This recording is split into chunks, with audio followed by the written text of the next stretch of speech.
Welcome to Under the Influence, a series where we pull back the curtain on those who paved the way to our who, what, when, and where.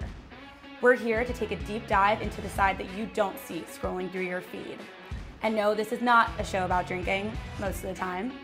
Today we are under the influence of Liv Schreiber. From fashion blogging to mentorships to brand consultations, this social media wizard is taking the virtual world by storm. You may know her from her Zoom Fashion Week seminars where she leads discussion-based classes, her Instagram page showcasing all things fashion and positivity, or from one of her multiple businesses. But just because you know her social media handle does not mean you know her full story.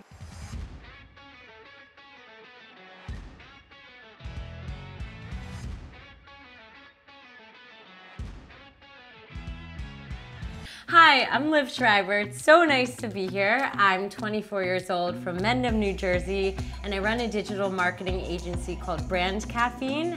I also have a social media following on Liv Schreiber on all platforms. So I grew up in a family of entrepreneurs. I'm a third generation entrepreneur. Our parents, Ben, my co-founder, my twin brother, we have two parents, Lainey and Paul, and they are like the best duo in the world. They're entrepreneurs, they run a business together.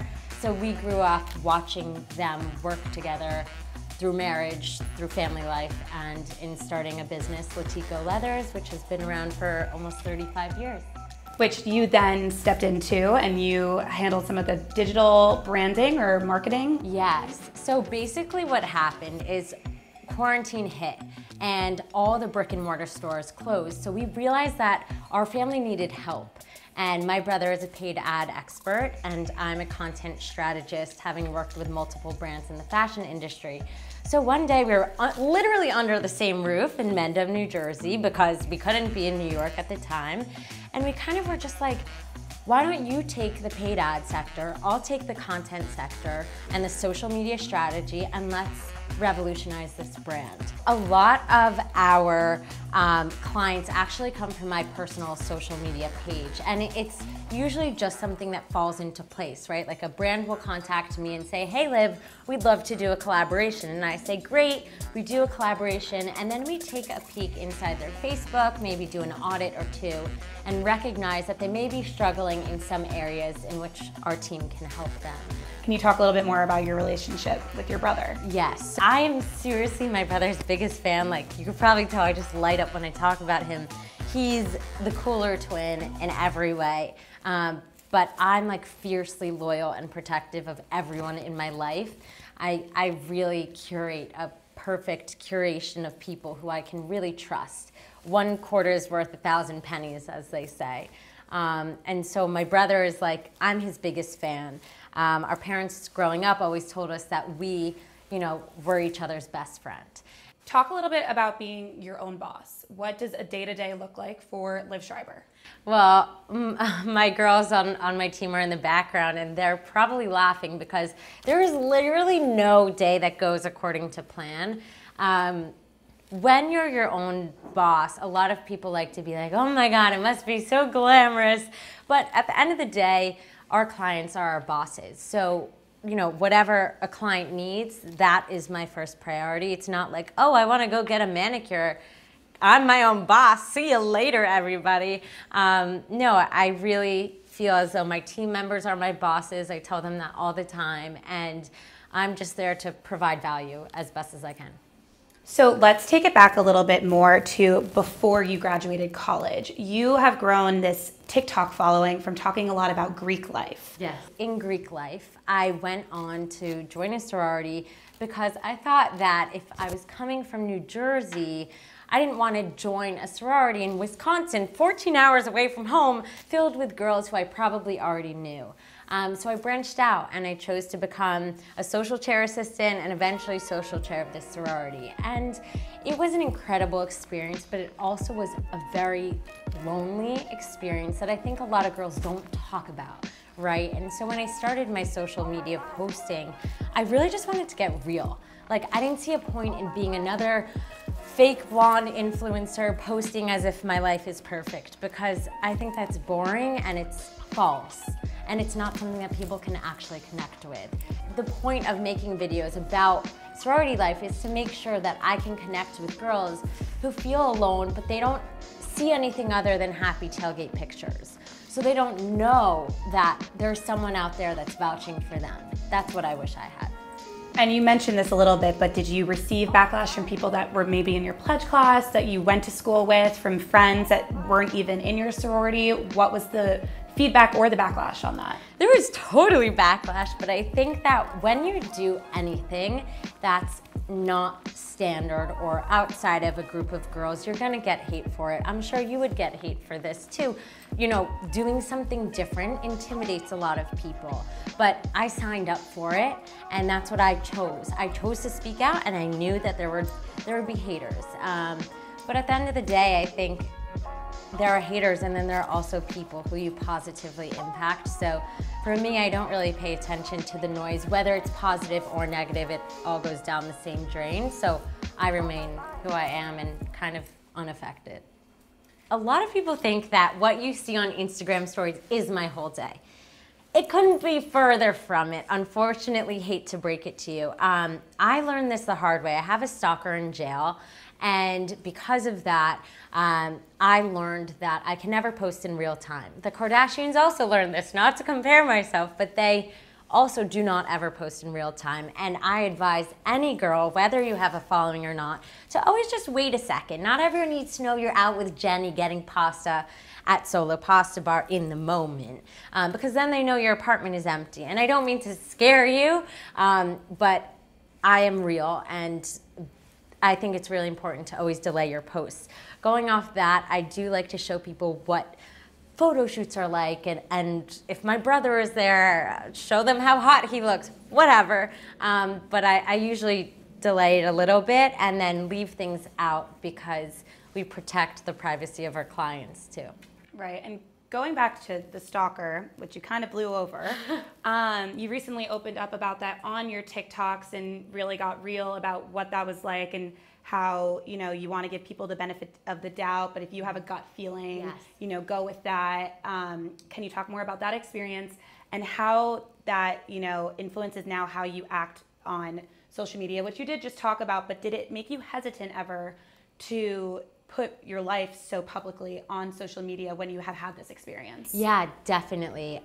Gut feelings are guardian angels. That's a quote not by me, but I really live by that. So this is a story about listening to your gut, right? So in college, I used to study at the Memorial Library, and there was this guy named the Smile Guy by Greek Life. He wasn't in Greek Life, but he sat in the Greek Life section, and all he did from 6 to 12 every night was stare. And eventually I became his victim, and he would stare at me from 6 to 12. I couldn't focus, had to drop out of math class. Anyway, long story short, everyone was like, Liv, you're so dumb, like, he does this to everyone, you're not special. So I trusted them until he followed me on the street, and I felt like he was a murderer. He was trying to kill me, like something was off. He was very creepy. It wasn't like a genuine smile. Long story short, a year later, he was on the news for trying to strangle and kill a girl. They discovered he had a kill list, and I was on his notebook as one of the victims he wanted to kill. So I was just in Target, and a man was staring at me. And you know what? Always listen to your gut. I had a police officer walk me home. Never be afraid just to ask for help and listen to yourself always, always, always.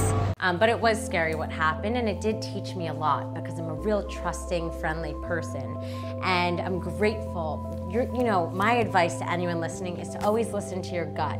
The first thing you think when you see a person is usually how they're going to end up treating you. If you feel like a friend is off or if someone is off, listen. And guess what? It's cool to have acquaintances in your life.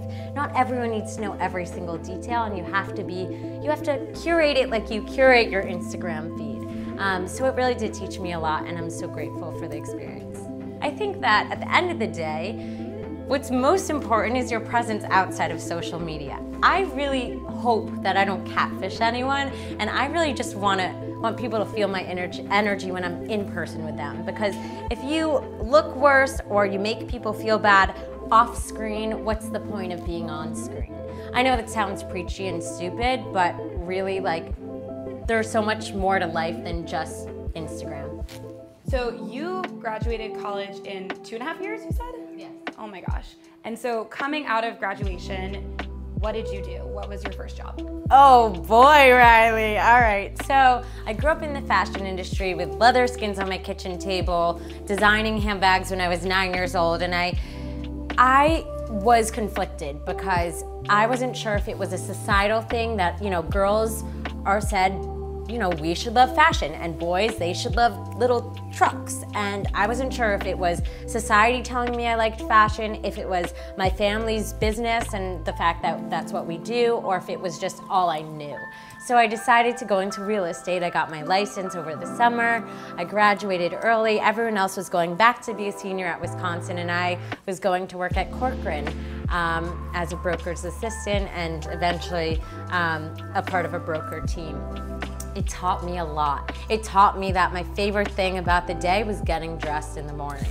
And I think it's important to know what you don't like. Knowing what you don't like, I always say this, is just as important as knowing what you do like, because I realized that I was capable. I was as smart as everyone else who was a real estate agent. I was capable of keeping up with my male colleagues. And once I proved that to myself, I was like, you know what? I'm ready to go. So, you know, the first year out of college is really difficult. You know, you're lost, you don't know. I didn't have any friends in New York City. I didn't know where to go. I was 21, everyone else was dartying and drinking, and here I was in an office with no windows. But my escape was, sorry, you shouldn't do this at work, but it was going on my phone under the desk and posting positive, uplifting quotes on Instagram, because I needed it myself. So there was a span of about 6 months where I had absolutely no idea what I was doing with my life at all. So if you're feeling uncertain or like you don't know what you're doing, don't stress, because it's all part of the process. I always say, like, frustration is fuel, and I was really, really frustrated. So I started kind of just posting about my life, and eventually someone slid into my DMs who asked me on the day of a Google interview that I had where the best shops in New York were for men. And I called my mom and I go, Mom, where are the best places for guys to shop in New York City? She goes, Liv, I don't know, Google it. So just as I was about to send this celebrity guy a list of Googled stores, I stopped and I said, wait. I sent him a DM back, which I didn't know why he was DMing me, but whatever. I said, why don't I just shop for you?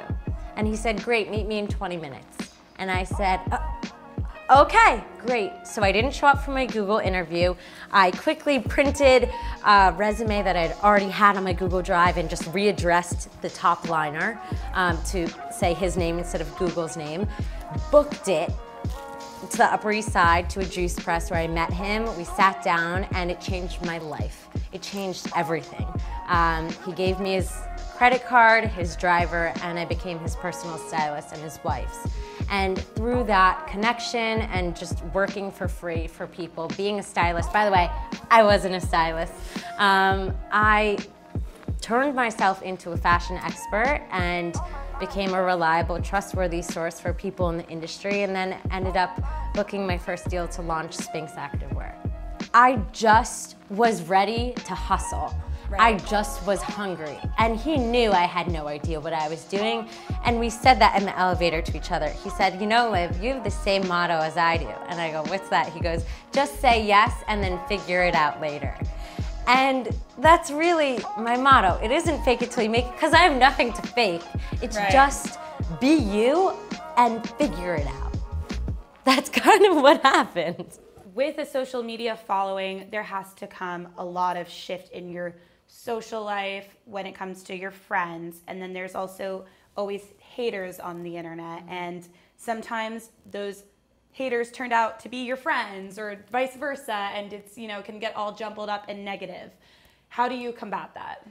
I really just think that your social media page is a dictatorship and you have the right to do whatever you want with it.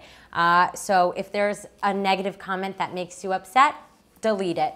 If there's something that's bothering you, block them. I think obviously that we should be open to other people's opinions, but there's a difference between criticism and hate. And I'm open to criticism, I'm not open to hate. So when I started to grow a social media following, I became really observant of people and how they treat other people with followings. And it's really crazy. When people meet you, they treat you one way. And then when they see your Instagram profile, it's like a little switch goes off and they act a little bit different. And I notice it. And I notice it in me too when I meet other people. If this girl has 1 million followers, am I treating her different from my friend who has 1,000 followers? Why do we do that? What's the psychology behind that? Because it is a real thing, especially with our generation. So, you know, in response to how my social media has affected my life, it has, but I notice it and I know who my real friends are. But that's the crazy thing about social media is that when someone's watching your life every single day, they think that you are their friend. Yeah. They have you so ingrained in their day-to-day life. So is that ever weird when you meet these people and you're like, I don't know you, but you know me? Yes. Yeah. So in your words, define what an influencer is to you. What does that mean? An influencer, I think, is anyone who has impact on anyone else's life. So I actually don't think it matters how many followers you have.